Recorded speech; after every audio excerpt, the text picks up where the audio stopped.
Hello, my name is Margaret Adele, and welcome to another indie book review. This is one that I've had on my list for a while, but because it is the sequel to a book I've already reviewed, I felt a little bit better about making the author wait. And that is Duckett Dyer, The 100% Solution by GM Nair. This is the sequel to Duckett Dyer, Dicks for Hire that I reviewed a while ago. It is a very fun, satirical sci-fi involving a lot of multi-universe hopping, definitely a lot of the multi-universe theory, and I loved the first one, so obviously I was really excited to see the second one, but this is also kind of special because this is the first book in which a tagline from my review is in the actual book, right there. I'm so happy. I've had authors use my reviews on their social medias before or linking my videos to their sites, but it's so awesome to see part of a review I did in a physical book. I love it. And I loved this book.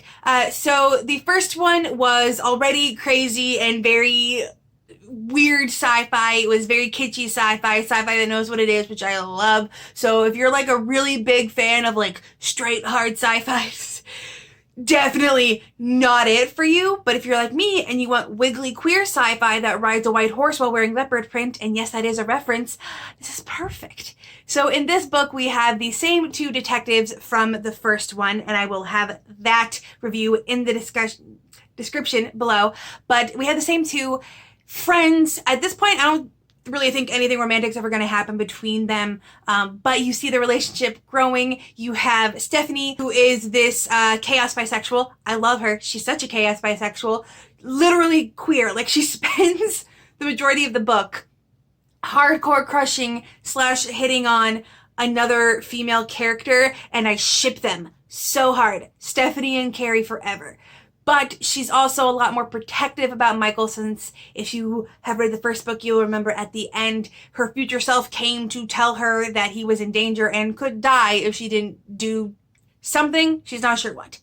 And Michael, on the other hand, is starting to see her less as this random lazy bum and starting to see more of how it's a coping mechanism for her and how she's actually got a lot of good ideas if he just, you know, gives her the space to do them. And so seeing the development and their friendship in this one was so adorable. Now, the main point of the plot is really fast-paced, at least the modern day variant of it. So this all takes place in their universe. At this point, I can't even say that it'd be our universe, but it all takes place in one day. However, there's a non-linear in the past storyline also going on. I believe it even starts on the past storyline.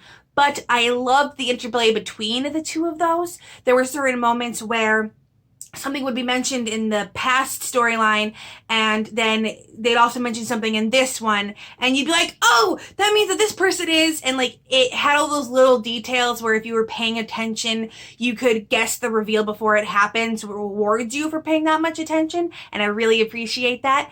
But it does see Michael losing his job at the Future Group, the nameless, faceless corporation, where he's not quite exactly sure what he's supposed to do.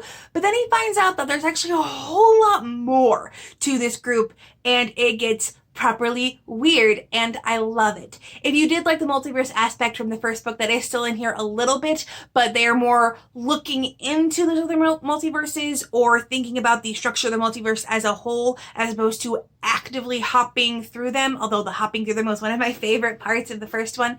But a lot of the same characters come back. You have Rex and Carrie, like I mentioned before. You have a whole slew of new characters. A lot of cult leaders come back in this one, and it's so funny. It is very rare for me that I will actually laugh out loud at books, because so much of comedy is based on delivery, and when you're reading and you don't know it's supposed to be comedy, like the delivery in your head can get weird. But because this book sets a tone of sarcasm so early on, it gets you in the right frame of mind so that the jokes always land because you're already in that space. And it gets you in from, like, again, the weird reviews on the back. Like, half the reason my review is in this book is because I called it the weirdest book I've read to date. And then I even messaged GM Nair to be like, I have my byline for your next book. Oh my God, it got weirder. And he's like, it's going in. So it's that kind of book where the entirety of the thing is so set in this comedic tone that is very easy to fall into it and stay there. But while it is comedic, I super appreciate that it knows what to take to task and what to take seriously.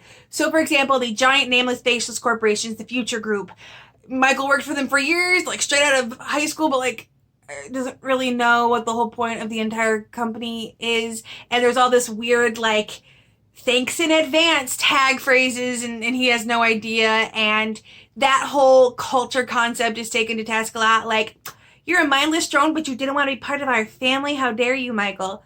And it takes a lot of the weirder cults to shame. I really liked the Cloud Octopus, but there are certain aspects, especially when it comes to a person's trauma or a person's sexuality, that are never a joke. And I love that. There is an entire plot theme through one part of it that it's all focused on a closeted queer man that is in love with his straight friend.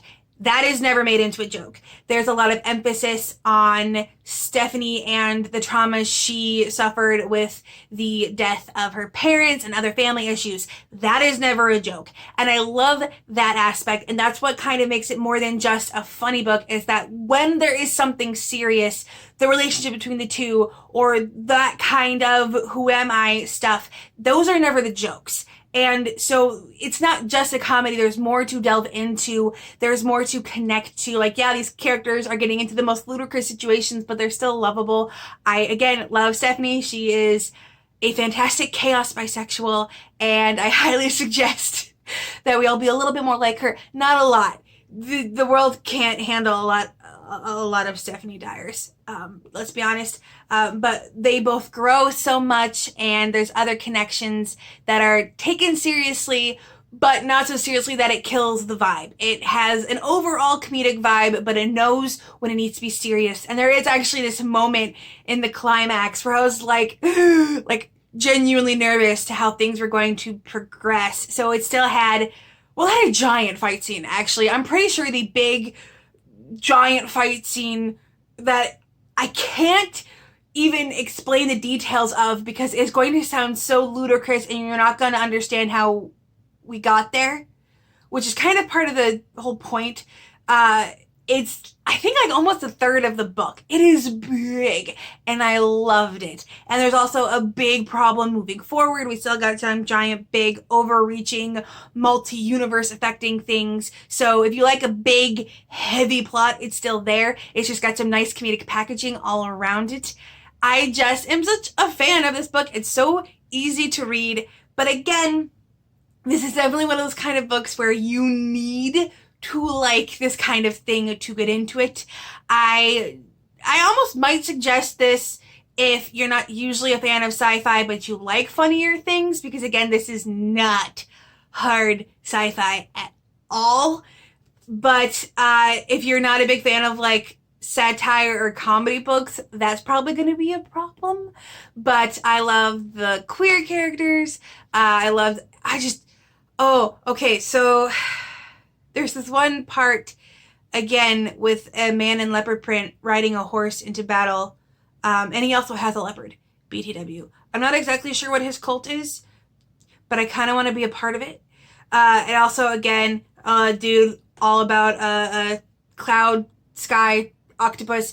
It's just so ludicrous that I can't explain the finer points like I mentioned before. And I also love, I mentioned this about the first book, the whole cover here. This is all art done. And like I mentioned before in my how to tell the worth of an indie book, if the book has specific art tailor-made on the cover just for that story, you can almost be guaranteed the book is quality, because that is a lot of time and effort. And I love it because in this series particularly, both the first book and this book, there's a lot of little things that make no sense when you first get into it and you're like, what?